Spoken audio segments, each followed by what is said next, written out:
Alors Adyen, effectivement, on est une plateforme de paiement, donc c'est invisible normalement, hein, le paiement. Par contre, on vit tous à un moment donné dans notre vie et même plusieurs fois dans la journée une expérience de paiement. Donc vous êtes venu par exemple, je sais pas, ce bel événement en Uber ou chauffeur privé ou le cab. Là, vous passez par la plateforme Adyen. Dans le véhicule, vous vous ennuyez, vous mettez de la musique, Deezer, Spotify. Là, derrière, c'est la plateforme Adyen. Vous avez tout d'un coup une envie d'un achat d'une superbe chemise sur showroomprivé.com. Derrière, il y a la plateforme Adyen, ou Vestiaire Collective aussi, hein, qui est une très belle plateforme. Donc, en fait, on se rend compte que l'expérience de paiement, c'est une expérience qu'on vit tout le temps. Donc, merci beaucoup de nous inviter pour pouvoir parler de paiement. Parce que c'est dans le parcours d'achat, il faut pas oublier en fait cette partie paiement. Voilà. Donc effectivement, vous êtes présent partout et pourtant on vous voit pas. Donc l'ambition, c'est vraiment de réduire cette friction au niveau du paiement. Alors tout à fait. Alors déjà en 2016, un acheteur sur 3 en France passait par la plateforme de paiement Adyen. Donc réduire cette friction, c'est un des objectifs en fait de toute plateforme de paiement, c'est de pouvoir rendre en fait le paiement vraiment invisible. On a tendance à dire que invisible is cool dans le paiement, justement pour pouvoir éviter toute friction lorsqu'on est dans le parcours d'achat. Vous pouvez dépenser des centaines de milliers d'euros avant pour faire venir un consommateur en ligne ou en magasin. Si la partie paiement échoue, tout est perdu. Tout à fait.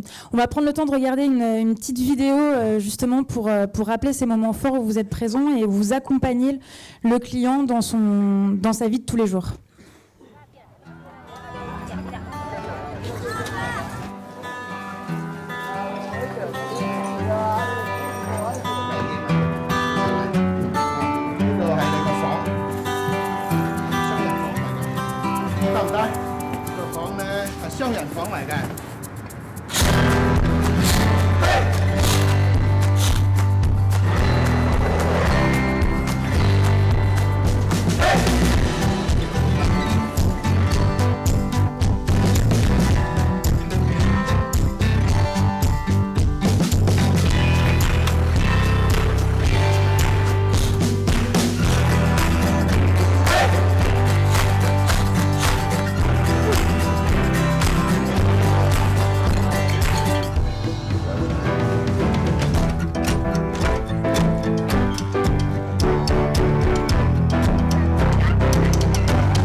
Effectivement, on voit dans le voyage, dans le jeu, dans le shopping, vous êtes effectivement partout sur ces moments d'interaction et de paiement. Avant peut-être de se projeter sur 2017, quels ont été un peu les temps forts ou les sujets clés sur 2016, toi qui as une vision un petit peu globale, sur lesquels tu pourrais revenir ? En 2016, le sujet chaud était le mobile. Alors il y a 3-4 ans, acheter sur mobile n'était pas forcément facile. D'ailleurs parce que le paiement peut-être était un point de friction. Rentrer ses coordonnées de carte de crédit sur un petit téléphone, sur un écran de quelques centimètres carrés, c'est pas forcément facile. Et là, en rajoutant justement de la technologie, de l'innovation, on peut faire du one-click sur mobile. Donc on a vu une belle explosion en fait en 2016 de l'achat sur mobile qui représente 37% dans le monde des paiements. Et voire même dans certains pays comme l'Angleterre ou l'Australie, on atteint des pics à 50%. Donc c'est une tendance que l'on voit très très forte, ça rentre dans les mœurs. Et on se rend compte aussi que le mobile permet aussi de faire des paiements en boutique. Et on commence à le voir, notamment en France, avec les wallets du type Apple Pay, bientôt peut-être Samsung Pay, Android Pay, où ça devient un outil en fait parfait pour l'omnicanal, pour le multicanal. Hein, je viens avec mon téléphone en boutique et avec une tape, j'achète un produit en boutique. Et du coup, sur la partie peut-être un peu plus e-commerce ? Ouais. Alors, sur la partie e-commerce, il y a aussi une autre explosion qu'on a vue. Toujours pour rester dans le thème mobile, c'est le commerce conversationnel ou le social commerce. Donc, c'est quelque chose qu'on faisait déjà depuis 2014 avec KLM, à l'époque des volcans islandais, hein, vous savez, qui a collé les avions au sol. Ils ont imaginé en fait un nouveau moyen pour pouvoir proposer des surclassements. Voilà. Vous recevez un petit tweet et avec 2 clics, vous pouviez être surclassé et payer en ligne directement sur le mobile.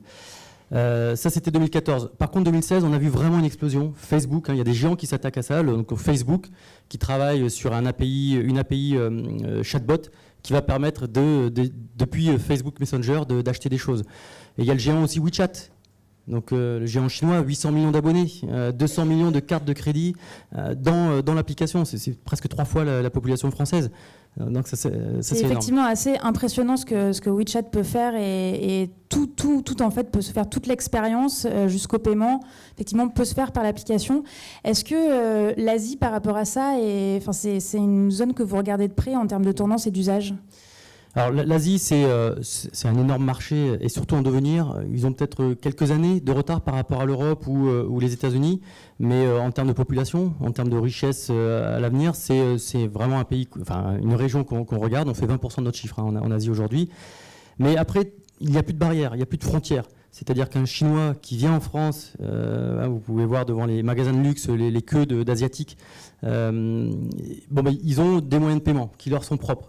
Ils viennent avec China UnionPay, voilà, une carte de crédit, ou avec WeChat, justement. Et là encore, le WeChat, le mobile, permettrait éventuellement de casser ces barrières entre le offline et le online, donc la boutique et le online. Et si le marchand est équipé des outils qu'il faut, il va pouvoir accepter un paiement WeChat d'un Asiatique qui vient en Europe. Et est-ce que le mobile et le paiement mobile permet aussi de renforcer cette vision un peu unifiée en termes de consolidation des données ? Ah oui, alors effectivement. Donc ça, c'était un sujet chaud aussi en 2016 chez tous les marchands. C'est l'unification de data. Et la data vient de partout en fait. Et de plus en plus, les marchands, qu'ils soient offline ou online, incluent le paiement maintenant. Donc le paiement devient stratégique pour eux aussi. Parce qu'on s'est rendu compte que le paiement était le point le plus proche en fait, du consommateur. C'est là où on avait de la donnée pure sur le consommateur.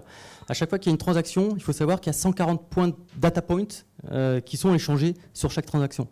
À partir du moment où on a la plateforme qui permet d'accepter toutes ces datas, on met du machine learning derrière pour pouvoir, ou des algorithmes en tout cas, pour pouvoir comprendre ces datas-là, permettent de donner plus d'informations aux commerçants pour mieux connaître son shopper, son client. Du coup, là, pour les prochains mois, pour l'année 2017 et peut-être un petit peu plus, qu'est-ce que tu vois comme point de vigilance peut-être pour les retailers qui sont dans la salle sur tout cet aspect paiement mobile ? Alors, il n'y a pas que mobile. Hein, c'est vrai que c'est chaud le mobile. Mais je pense qu'il y a toujours l'objectif des marchands, c'est d'éliminer les points de friction, hein, donc les stocks, les queues interminables aux caisses, la logistique. Et puis, on se rend compte que le marché va de toute façon plus vite que les organisations, que les entreprises. Donc c'est cette adaptation qu'il va falloir combler, ou en tout cas être plus rapide sur cette adaptation. Aujourd'hui, voilà, moi je souhaite être livré le dimanche, voire même dans la journée. Je veux pouvoir acheter un produit sur Internet, le recevoir et puis le rendre dans une boutique de mon choix. Ou l'inverse, dans la boutique, je veux acheter un produit qui n'est pas en stock dans la boutique, mais je veux le recevoir le lendemain à la maison et l'acheter en boutique. Donc à un moment donné, le paiement est concerné par ces problématiques-là. Et c'est ce qu'on voit, qu'on a vu en 2016 et qu'on va voir très fortement aussi en 2017 de la part des marchands. On voit aussi émerger une autre tendance qui est l'abonnement produit. Comment est-ce que vous positionnez par rapport à ça ? Alors c'est marrant, l'abonnement c'est un nouveau business, c'est un business qui est aussi en train d'exploser, que l'on voit, alors je crois qu'on a des chiffres, ça a représenté 8 fois plus en rapidité, en croissance, c'est 8 fois plus rapide que la croissance du business classique. Donc ça va être du Birchbox par exemple, hein, on parlait de Deezer tout à l'heure, c'est de l'abonnement, Molotov, qui est une belle pépite française. Donc tous ces gens-là ont la culture abonnement. Et cependant, on voit aussi certains marchands qui ont une culture beaucoup plus classique, qui commencent à créer des offres aussi sous forme d'abonnement. C'est super simple l'abonnement. Donc vous allez rentrer vos coordonnées de carte bancaire dans l'application, et puis tous les mois, vous allez être ponctionné d'un petit peu d'argent pour avoir accès à un service. Et là, le paiement peut apporter de l'innovation. Parce qu'à un moment donné, les coordonnées que vous allez rentrer vont être périmées. Voilà, une carte a une durée de vie, elle va être périmée. Donc aujourd'hui, on reçoit un message. Attention, votre carte va être périmée, donc veuillez la mettre à jour. Et demain, on parle de semaine, mois, hein, on va pouvoir en fait mettre à jour automatiquement ces coordonnées bancaires sans aucune action. Il y a un autre effet aussi dans l'abonnement. Donc ceux qui travaillent dans l'abonnement en fait envoient des batchs de paiement aux banques. C'est pas un paiement par paiement, c'est des batchs de paiement. Et on s'est rendu compte justement grâce aux algorithmes, toute cette data et aux algorithmes qui travaillent sur cette data, que certaines banques avaient des règles métiers qui ne permettaient pas en fait d'accepter des paiements ou très peu de paiements entre 1h du matin et 5h du matin. Donc si on ne le sait pas, il peut y avoir beaucoup d'impayés en fait, et beaucoup d'échecs au paiement. Donc l'algorithme va pouvoir diriger ces paiements plutôt à 10h du matin où il y a des taux d'autorisation beaucoup plus importants. Donc voilà, le paiement apporte énormément d'innovation sur du chiffre d'affaires dormant en fait, du marchand, sans rien faire, juste en choisissant le bon prestataire de paiement, révéler du chiffre d'affaires qui dormait. Et comment est-ce que vous accompagnez du coup ces entreprises qui veulent se positionner sur l'abonnement? Est-ce que justement vous les aidez à travers des tendances? C'est des projets qui sont plutôt long terme? Comment ça se passe? Alors déjà, il y a un aspect stratégique pour la société qui souhaite, pour le marchand qui souhaite mettre en place un abonnement. Donc il pense à toute la chaîne de valeur de l'abonnement. Et là, il y a du stock, il y a encore une fois de la logistique. Et ils incluent maintenant la partie paiement. C'était vu peut-être il y a quelques années comme une commodité, le paiement. Aujourd'hui, c'est vu vraiment de plus en plus par les marchands comme quelque chose de stratégique. Alors justement, par rapport à la fraude, comment est-ce que vous les accompagnez sur ces sujets-là? Puisque justement, s'ils veulent se lancer sur le paiement, s'ils veulent développer la logique d'abonnement, ok, très bien, mais derrière, il faut quand même pouvoir sécuriser tout le dispositif. Oui. Alors c'est vrai que comme le chiffre d'affaires e-commerce de manière générale augmente très fortement, donc du coup la fraude a tendance à s'adapter aussi beaucoup plus rapidement. Donc là, les modules, les outils de fraude sont extrêmement importants. Que ce soit dans l'abonnement, que ce soit sur le mobile, que ce soit sur du e-commerce classique. Là, encore une fois, je vais reparler encore de la data, parce que là, on parle même plus de paiement, on parle de data. L'idée, c'est de pouvoir, grâce à toute cette data, de connaître au mieux le shopper, le client. On a développé chez Adyen une technologie qui s'appelle le shopper DNA, donc l'ADN du consommateur, de l'acheteur. Et en regardant l'ADN de ce consommateur, on va pouvoir valider certains comportements qui peuvent être vus comme frauduleux. Et à ce moment-là, ces comportements, en tout cas ces paiements, seront bloqués avant de processer le paiement. Donc aujourd'hui, c'est plus un frein pour eux de se lancer sur le paiement puisque c'est complètement sécurisé. Voilà, donc c'est à partir du moment où ils choisissent le bon partenaire, c'est sécurisé. Et surtout, les fraudeurs s'adaptent de plus en plus à ces éléments-là. Donc en tout cas chez Adyen, on dépense beaucoup d'énergie sur les outils de fraude. On a toute cette data, comment optimiser justement cet outil de fraude. On en parlera un petit peu plus tard, mais comment est-ce que vous intégrez la logique de machine learning aussi autour de ces dispositifs?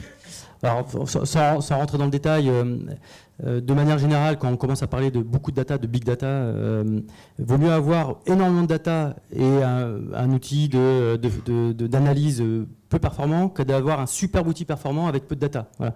La data, c'est primordial.